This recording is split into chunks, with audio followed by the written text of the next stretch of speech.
نیت کرنا ضروری ہے. اگر آپ ویسے ہی صدقہ خیرات کرتے رہیں اور پھر کچھ دنوں کے بعد کہیں کہ میں تو بہت دے چکی ہوں، چلے میری زکوٰۃ بھی ہو گئی، تو اس طرح زکوٰۃ نہیں ہوتی.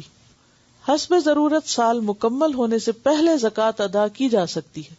مثلاً اگر آپ کی زکوٰۃ ذوالحج میں واجب ہے تو آپ رمضان میں دینا چاہیں تو دے سکتے ہیں، یا اگر آپ کو معلوم ہے کہ آپ آئندہ 2 سال تک اپنے مال میں کوئی کمی نہیں کریں گے تو آپ 2 سال کی اکٹھی بھی دے سکتے ہیں. بعض اوقات ایسا ہوتا ہے نا، کیونکہ ایسا ضرورت مند سامنے آ جاتا ہے کہ انسان زیادہ کرنا چاہتا ہے اور زیادہ کی ویسے گنجائش نہیں، صرف زکوٰۃ ہی سے کر سکتا ہے، تو اس میں ان ایڈوانس بھی دے سکتا ہے.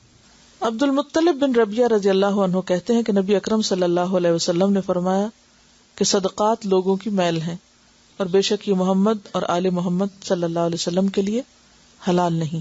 اسے مسلم نے روایت کیا ہے. یہاں انہوں نے آل میں ازواج بھی شامل کی ہیں، اور چونکہ ازواج کے بعد پھر ان کی اولاد تو نہیں، لیکن باقی یہ جو 4 ہیں ان سے تو پھر ان کی اولادیں قیامت تک وہ سلسلہ جاری ہے، تو اس لیے وہ سب شامل ہیں. اگر کوئی بھی صورت نہ ہو اور انتہائی مجبوری ہو تو سید ہی کی زکوٰۃ سید کو دی جائے، کسی اور کی نہیں. غیر مسلم کو زکوٰۃ دینا جائز نہیں. جن رشتہ داروں کا نان نفقہ آدمی پر واجب ہے ان کو زکوٰۃ دینا درست نہیں. ماں باپ، دادا پڑدادا، بیٹا پوتا پڑپوتا، بیوی وغیرہ. اس کے علاوہ بہن بھائی اگر غریب ہیں تو ان کو زکوٰۃ دے سکتے ہیں، یا بہن بھائیوں کے بچے ان کو دے سکتے ہیں.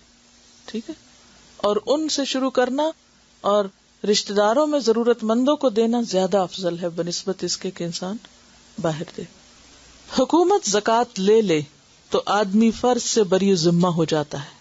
اچھا، بعض لوگ کہتے ہیں گورنمنٹ جو ہے وہ پتہ نہیں کہاں لگاتے ہیں کہاں نہیں، ہمیں تو اعتبار نہیں کہ وہ زکوٰۃ لگے گی یا نہیں، لہٰذا ہم الگ سے ایک اور بھی نکال رہے ہیں. نہیں، اگر انہوں نے لے لی تو آپ اس مال کی حد تک بری ذمہ ہے، باقی پوچھ ان کی ہے.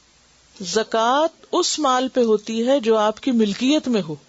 ٹھیک ہے، آپ کے والدین مثلاً فوت ہو گئے، پراپرٹی تقسیم نہیں ہوئی، آپ کو ملا ہی کچھ نہیں. جس دن آپ کو ملے گا پھر آپ مالک بنیں گے. جب مالک بنیں گے تو سال گزرے گا، پھر زکوٰۃ ہوگی. مالک بننے کے بعد آپ کے پاس سال گزرنا چاہیے.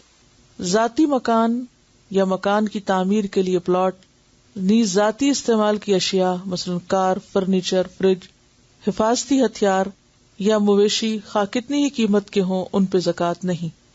ہاں، اگر آپ نے مکان تجارت کے لیے یا پلاٹ تجارت کے لیے لے کے رکھا ہے تو اس میں پھر زکوٰۃ ہوگی. مثلاً آپ نے اگر $1,000 کمایا ہے اور اس میں سے آپ کی اس کے اوپر سے خرچہ جو ہے وہ 300 چلا گیا، تو باقی جو 700 سال بھر آپ کے جیب میں رہا یا سال کے آخر میں آپ کے پاس بچا ہوا ہے اس پہ زکوٰۃ ہوگی.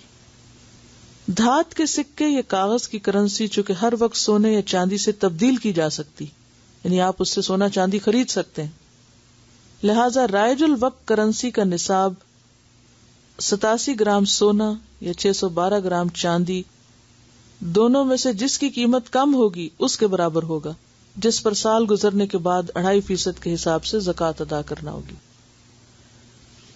زکوٰۃ سونا یا سونے کی قیمت دونوں صورتوں میں ادا کرنا جائز ہے.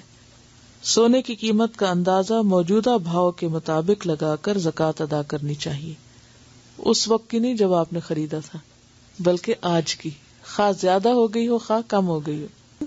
جب تک فرض ادا نہ ہو تو نفلی صدقات قبول نہیں ہوتے، کیونکہ وہ پہلے فرض کی ادائیگی میں شامل ہو جاتے ہیں. زکوٰۃ دینے والا اپنی مرضی سے زیادہ زکوٰۃ ادا کرے تو اس کے لیے بہت زیادہ ثواب ہے. اگر آپ ساری زکوٰۃ صرف ایک بندے کو دے دیں تو بھی درست ہے، کئی ایک میں بانٹ دیں تو بھی ٹھیک ہے. اور ہونا یہ چاہیے کہ جس چیز کی ضرورت زیادہ ہو پہلے انسان اس کی طرف توجہ فرمائے.